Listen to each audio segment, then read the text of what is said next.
biodiversity in all these forest types in our country. This is how we try to do that through sustainable management of forest resources in Zimbabwe. We carry out forest research and apply research findings. We have various research stations throughout the country, 5 research stations, and the Forest Research Center. The national one is here in Harare at our head office. And we also provide forest extension services countrywide. And forest extension services, this is where we mainly work with the community, rural communities, promoting forest technologies and also encouraging farmers on climate, forest smart agriculture, like agroecology, like permaculture practices.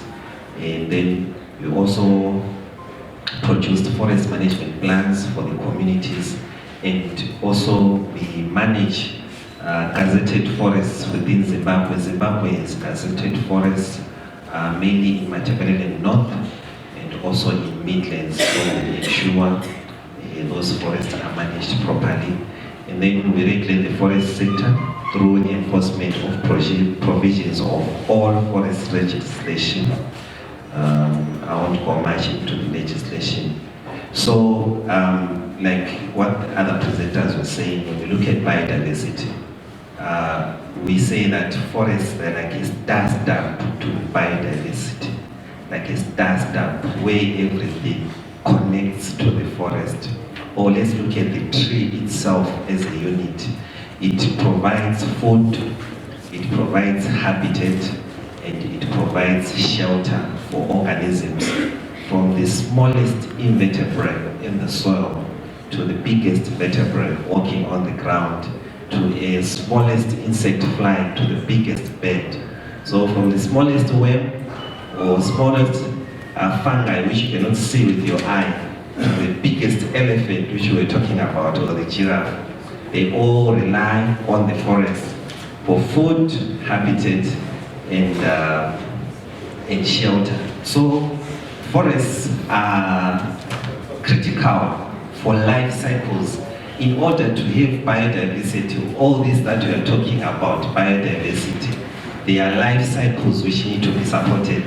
And these include the nutrient cycle, the energy cycle, the hydrological cycle, and the air cycle, which is not there. So these are 4 cycles which are critical for the preservation of biodiversity or for the existence of life itself.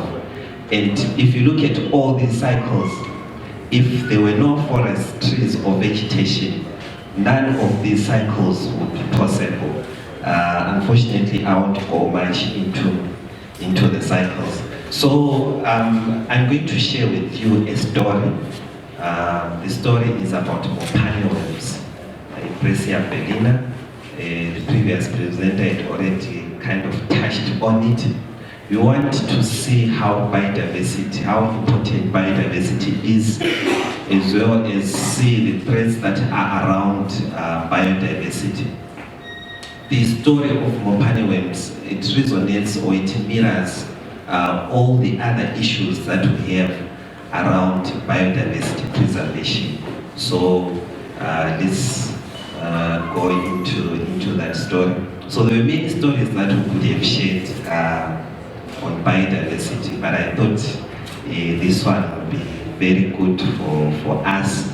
And also this that I am saying, you are hearing it from someone who's on the ground.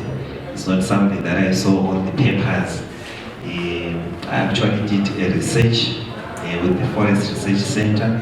If you want the journal, it's there in the Forest Research Center. You go there, you get it. So, this is specifically to Mad South. We see that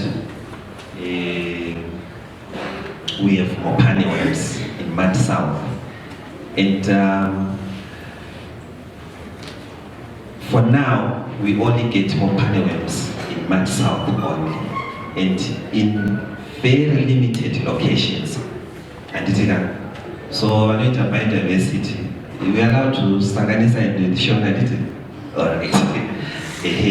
So when we talk about biodiversity, because we only find them there, it becomes more like a biological hotspot, and it is because we cannot find the mopane worms anywhere else now in the country besides these places. So we find them in Bedbridge, Lima, Guantanamo, Topo, and Mangwe. Even if you see it at Mbare, know that it would have come from that side.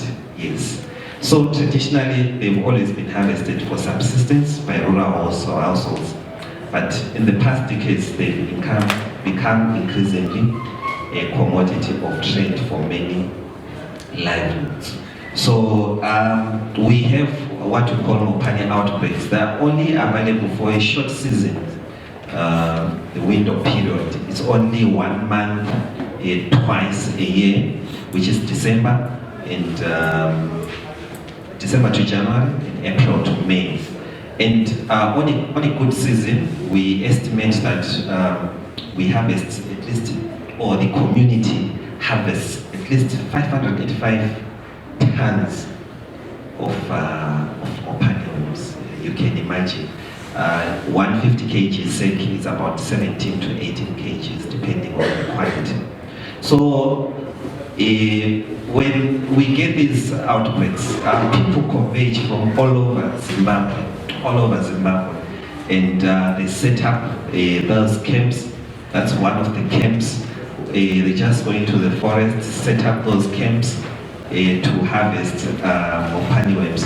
So initially, long back, it was just a thing that was being done by the rural community. But now we get people coming from the urban areas because we interact with these people. So you mean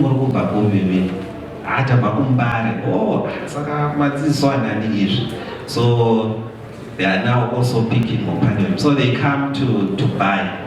Then as they come to buy, they see an opportunity to also pick. So you also get people from urban areas picking up the worms. But now, the availability of these worms is the issue now. That it's now unpredictable, and we generally agree with anyone. They will tell you that the occurrence is decreasing. So let's look at the collection and processing. It's mainly done by women and youth, obviously. For youth, maybe let me say to you this, that most youths in Matabeleland are into gold panning. So when we get mopane worms, they leave their trenches of gold panning and go to collect mopane worms, because it's easy to collect mopane worms, and it's guaranteed that after you collect, you will sell. But when it comes to mining, it's not easy. So when they are there, the worms, people leave everything else, and they all converge and start harvesting mopane worms. And in 2018, we estimated 32,500 people being involved. These statistics was based on the populations that we're counting in the camps, where you get about 500 to 600 people in camp, 400. I'm sure if you follow ZBC News, sometimes you hear them reporting these issues. So these worms, they pick them from the ground and from the tree. And we have the collectors at the local community and people from all over Zimbabwe. But let's look at the challenges now when it comes to biodiversity, because always when a commodity becomes a commodity of trade, there are issues that come into play. We're talking about CITES and what, because of trade, there were now problems. But now here is the issue now that we have, which is a challenge to biodiversity. So maybe if you want to understand mopane woodlands or a mopane forest, it's more like a monoculture stand, like where you only get one species of tree around mopane woodlands because of the sodic soils around mopane trees. You don't get much of other species around it, right? So there's cutting down of trees. The trees, they're cutting them down. One, where you have big trees which have mopane worms, that people will cut down the trees in order to access the worms. And remember, it's women who are collecting the trees. So they will hire a strong guy. I'm looking for a strong guy to cut down the tree. They'll hire a strong guy to cut down the tree, and when the tree falls, they pick up the worms. Remember, the youths are there, they are always there to assist the women. Women are not good at climbing trees, you know, and also there are some taboos, and what I understand from other communities, that women cannot climb trees. So the only way they can get the worms is to cut down the trees. You understand? Yes, for some communities it's okay, but for some it's not. But now remember, it's now like a convergence of cultures, so there's no longer that respect around. So they cut down trees for that. And also they cut down trees to kill the mopane worms. Remember, you need to kill the mopane, you need embers. So it's a challenge, we see that. So they are cutting down the same mopane tree, which is to support the life of that mopane worm. And it's a challenge when it comes to sustainability. Access rights. These are issues around biodiversity, access rights. Local communities versus outsiders. Who has the right to access? Is it common property? Is this a thing who anyone can get? What are we saying? So there are always conflicts and wars around access rights. This is subject to debate. And also mopane worms, they support a lot of life forms. Many things eat mopane worms. They eat anything that you know that eats meat. That is a carnivore or an omnivore. It's mopane worms. Huh? So it's bears or baboons, they also like mopane worms. Now snakes like mopane worms. So we get issues around people being bitten by green mambas, by black mambas, whilst they are trying to harvest mopane worms. So imagine you're trying to catch and the snake is also looking at the same mopane worm. You know who's there to bite you because you're now competing. So we have those issues. And also the short window period of availability is a very precious resource which gives a lot of money to people. But there's a short window of availability and unpredictable outbreaks. Now it's no longer predictable. Initially we used to know that come December, we are going to problems, come April. But now, it's very unpredictable. But the issue, is it climate change or climate variability? When they are very sensitive mopane worms when it comes to climate. If it rains a lot, the eggs are washed away. If it's hot a lot, the larva dies. So the climate has to be of certain conditions in order to support the life of mopane worms. And we say over-harvesting.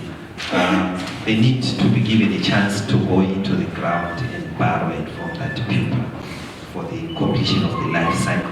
So if you harvest them all, you don't get anything. So those are the unpredictable outbreaks. Maybe let me show you the story of what happened just in December. Maybe it's because of climate change. The mopane trees isn't around winter, they shed leaves. And then come spring, they develop new leaves again. And then after they develop new leaves, the moth, the butterfly, or the moth of the mopane worm comes and lays eggs. So what happened, they say, is the mopane tree is delayed in developing new leaves. Instead of the usual time around October, November, they only started to shoot around December, January. And when the moth laid their eggs, most of them died after they hatched because there were no leaves to feed on. So those are other issues around climate change that we have to look at. So, of course, for local communities, there's limited time spent on collection on the worms, because at the same time, they are also working in the fields. Right. Roasting and drying, the one I was talking about, is time consuming, and there's a lot of firewood has to be collected, and I said lots of firewood so that you understand. You only understand it if you look at the quantities that I talked about, and the firewood. It's more like, I take it, if you know tobacco farming, how much firewood it uses. It doesn't use as much as tobacco, but I see it as number 2 in terms of queuing the amount of firewood that's needed. And then, of course, there are firewood suppliers and the weather. And then let's see how important these mechanisms are to the well-being of people. We want to see the importance of biodiversity to the well-being of people. We have cross-borders who buy these mechanisms. They sell them to South Africa, to Zambia, to DRC, and to Europe. We have records of that, where the mechanisms are going. And there are also touts and hustlers who are also benefiting from this.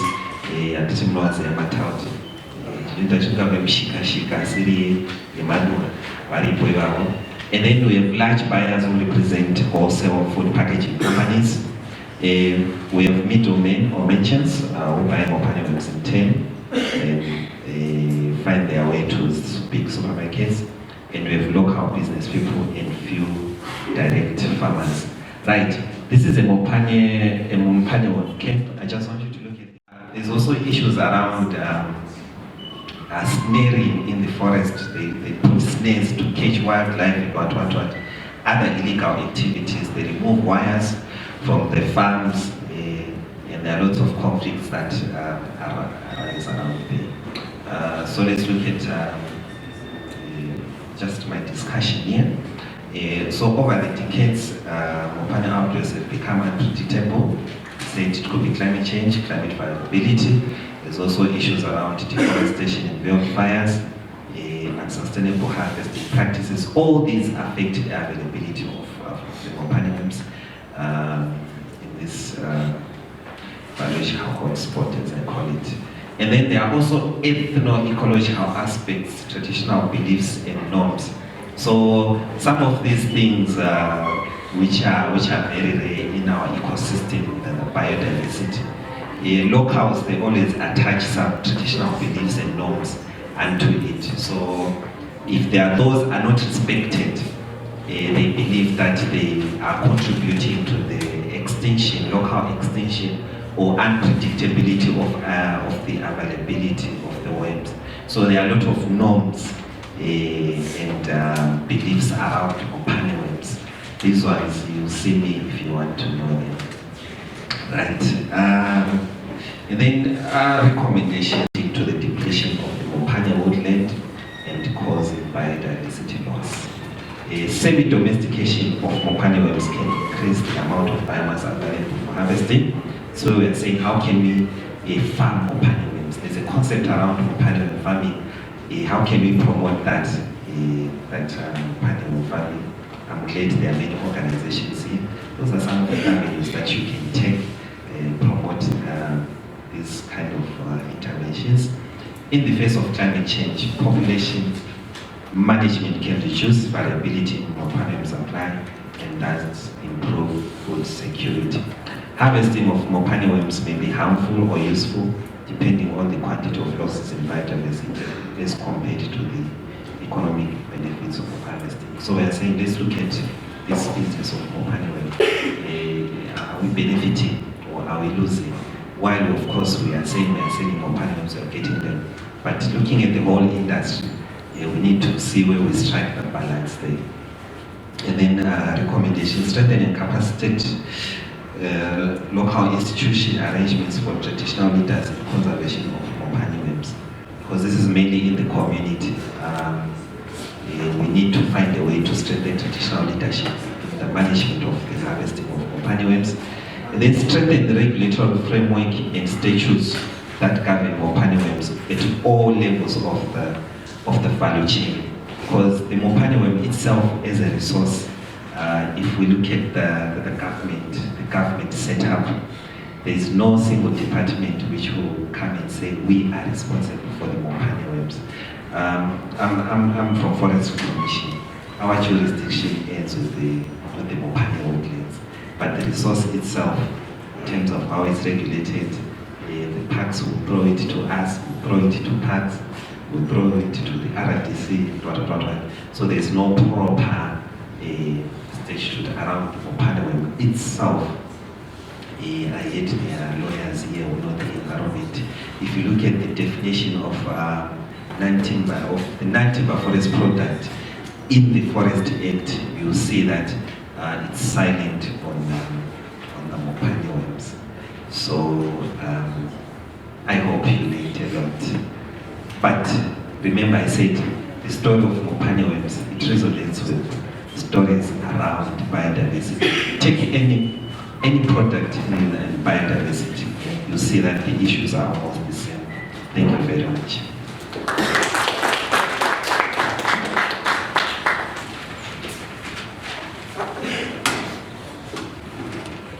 Thank you very much, Mr. Felix.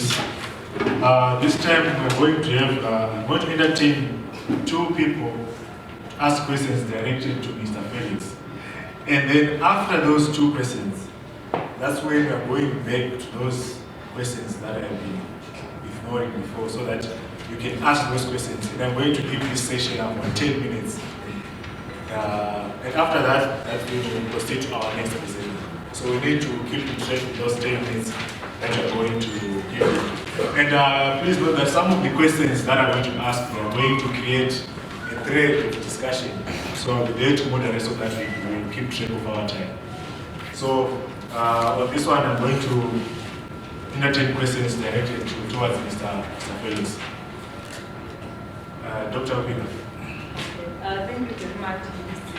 Martin, for the insightful presentation. Growing up in the low field, we used to have a number of amateur practices now, like you said, but of late, I think now disappearing. Do we have any initiatives on the ground whereby maybe Forest Commission or another organization are also engaging stakeholders in those areas so that we also attend that challenge? Okay, thank you for your question. Yeah, you are right. I think extinction, we find them in many places. Like you're saying, in low veld, they are kind of extinct. Which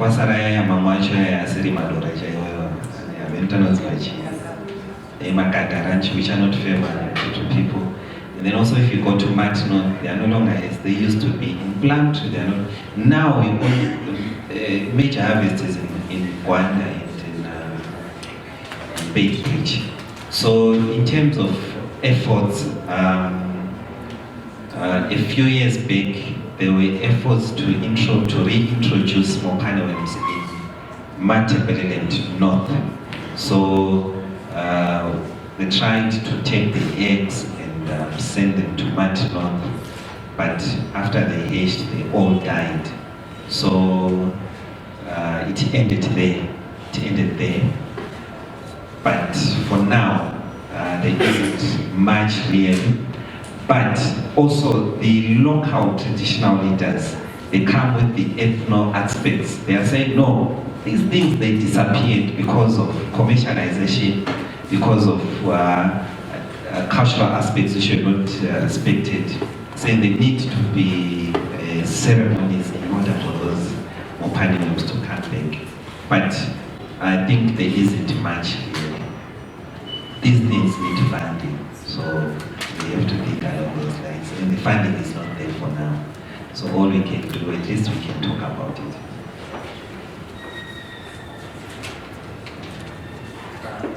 Okay, my question is almost similar to this one.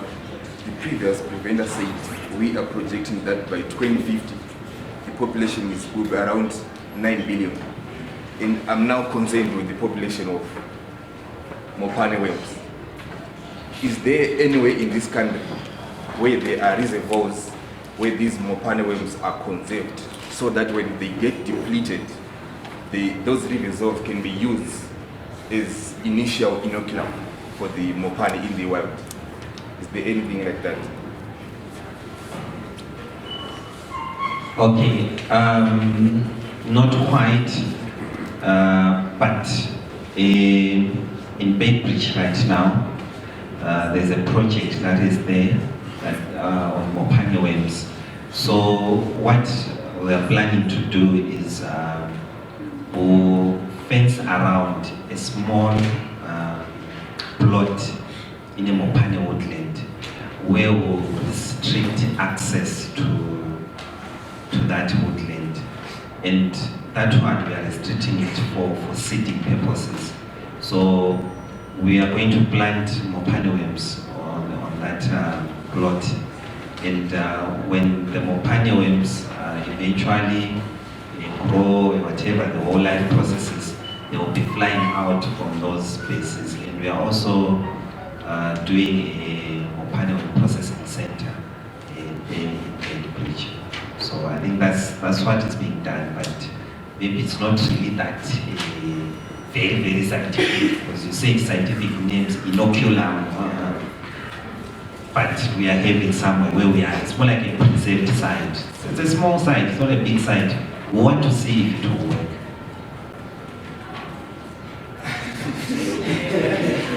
Like what he said he wants to see if it will work. And to say if it will work.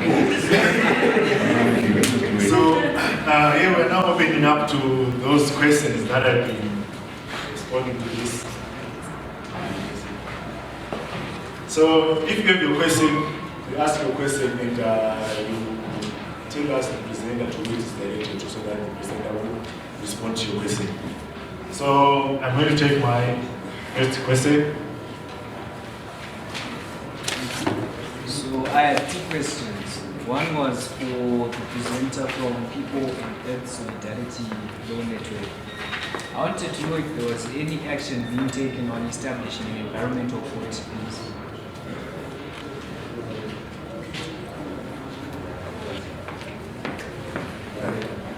I wanted to know that if there was any action that the organization is taking on establishing an environmental court in this country.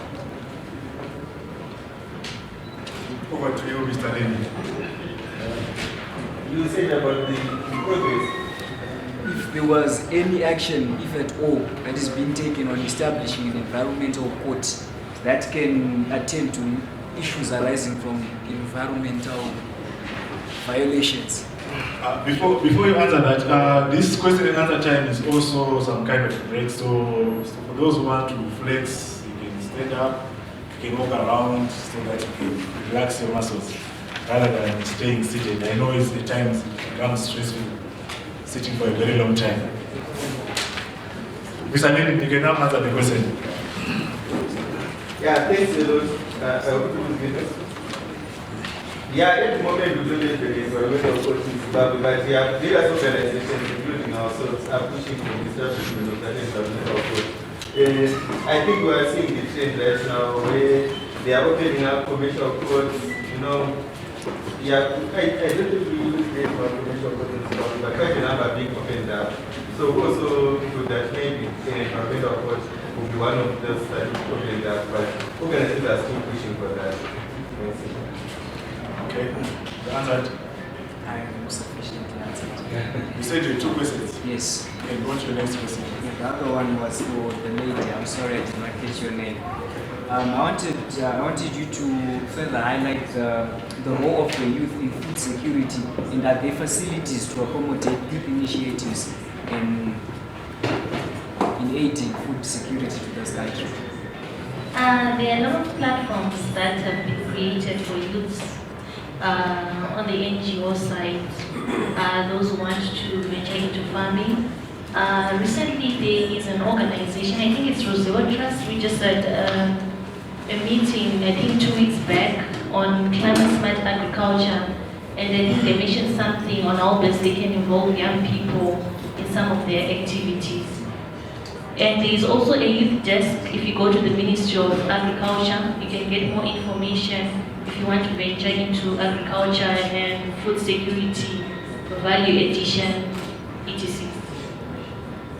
I am into sustainable development goals, and I haven't seen Zimbabwe being represented at a global or even at an African national level.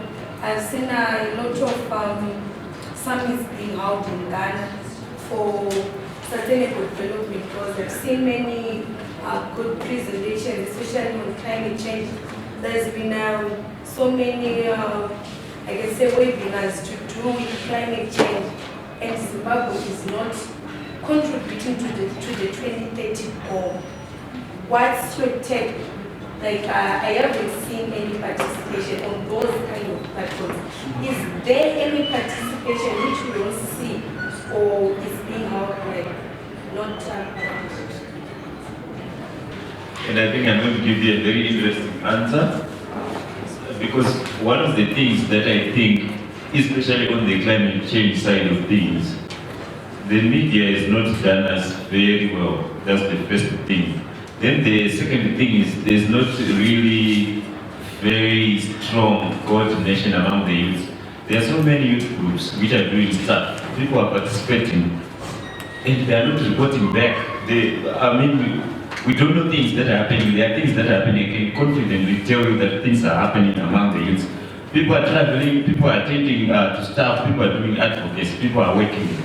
But there is not a coordinated mechanism where together as youths report together to say this is what we've done, this is what we're going to do. So what we need to strengthen right now is to coordinate amongst ourselves, because we know that people are doing something. All those things you're mentioning, they're happening. I cannot wake up and tell you tomorrow morning that yesterday I was attending this webinar. It's not that easy. So we need a coordination mechanism and a communication platform where we share these things, where we coordinate. That's the first thing. And also I think the role of the media has not been very strong in publicizing the information that is available, the platforms where youth can contribute, and also what youth have been doing. So I think it's those loose ends which we need to join together, so that together we can understand what's going on, together we can push forward. If one voice the youth, then I think together we can make it. I was actually shocked last week. I'm in a certain group. A lady is attending a conference on behalf of Zimbabwean youth in China. Yet we are the youth and we are not aware. So this is why I think the network comes in place, whereby you are now coordinating youth groups and voices across Zimbabwe. Because every youth group has got their own representation, but is there a central point where all these activities are being monitored? And this network, I hope it will fit that view, seeks to fill that gap, because everyone is doing their own thing, but is there a network to really say, there's a guy in Blawayo doing this, so don't repeat it in Mutare, sort of. I wanted to ask, I believe there's more harm in cutting down of trees than in the harvest of the mangroves. So, does the Ministry of the Forest Commission done something to minimize the cutting down of trees, but in promoting the harvest of Mpane worms? We do what we can, and what we do is we mainly work with communities. We have a program we call woodland management. This is where we talk to local leadership. They set up structures for management of their resource. The challenge mainly comes where you have Mpane worm camps. Remember I said you have about 600 people, and as Forest Commission, maybe you are 1 or 2 officers. Imagine trying to control 600 people. It's a challenge. You watch and not really do much, even if you say something. The issue comes now that this doesn't need only the Forestry Commission, but it needs a multi-stakeholder approach to capping this issue. It's just like where you have illegal gold panning. Those people, I can say they overwhelm the responsible authorities in terms of keeping or stopping that. But the efforts are there, but they may not be that much. I saw the nation of Mpane worms. I'm just curious to know how safe are we when we eat those Mpane worms, considering nowadays there's so much main activity, mining, accumulation of heavy metals which make you cadmium and so forth. I mean, I'm just interested to know, don't we have any risks in heavy metals in those compartments? The risks are there. They are there, but I think there is also need for scientific research and continuous tests on those mopani worms each and every time they are harvested. It also depends with the area where you are harvesting the mopani worms. If it's an area that is prone to a lot of anthropogenic factors or not. So I think the risks are there. But I think Mr. Felix, if they have done any research, I'm sure you will explore further. Maybe they might be contaminated by E. coli since they are being dried on the ground. But those which would have been processed in a proper way, they are very clean and highly nutritious. The only issue that is there is because there's lots of collection in the forest and there are no proper ablution facilities. Last year, we had an outbreak of measles because of that. You know, when livestock, cattle or goats eat human manure, they contract measles, and when they are selling to whoever abattoirs, when they see that measles, they don't buy it, they just burn the meat. So most farmers, they are into livestock rearing, and that's where we only see the challenge. But the worms themselves, so far, we haven't really had issues, because even packaging companies are buying them. I don't know what, maybe they do something else, but they are still buying them, which means probably they're still okay. My question will go directly to Ms. Elizabeth. I understand that poverty and overconsumption are the problems that are the biggest threat to biodiversity and climate change in Zimbabwe. In agriculture, we have what a farmer that is nationally waste is going because of a lot of emission, carbon dioxide emission because of the human activities that you'll be participating in, like tobacco curing. What strategies are being put in place by lawyers who are into environment to adopt transfer of green technology that is being developed maybe by people, so that we can reduce carbon dioxide emissions? Yeah, but what I can just say is it's part of our climate justice work. We obviously strive to make sure that we have laws that facilitate the adoption of green technologies, renewable energy, just to move away from fossil fuels and those kind of things. But yeah. In terms of issues of climate change and reducing emissions, speaking from the government perspective, not here, but the Climate Change Management Department under the Ministry of Lands has recently launched, I think it was last year, 2016, it launched the climate change policy, which articulates what the country is going to do in terms of reducing emissions, in terms of climate change adaptation, mitigation, and all that. And currently, the department under the government as well is currently developing the climate change bill, which is going to articulate how, as a country, we are going to reduce our emissions. So, as you know, as a country, we signed and ratified what we call the National Internet Contributions.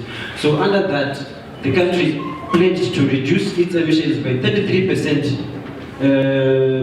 energy-related per capita emissions by 2030. So, under that, that's when we are saying every individual, if we try to quantify the emissions we are emitting as a country, every individual by 2030 should at least reduce by 33%. So, in that relation, again, the country is also developing the climate bill, like I said, and we also have the climate change response strategy, which also articulates what we are going to do as a country, what strategies are we going to take. We are also developing what is called the low emission development strategy, which is going to actually say in each and every sector in Zimbabwe, what are the strategies that we are going to take up to 2050 to to reduce our emissions, because we are under a pledge to the UNFCCC to reduce our emissions.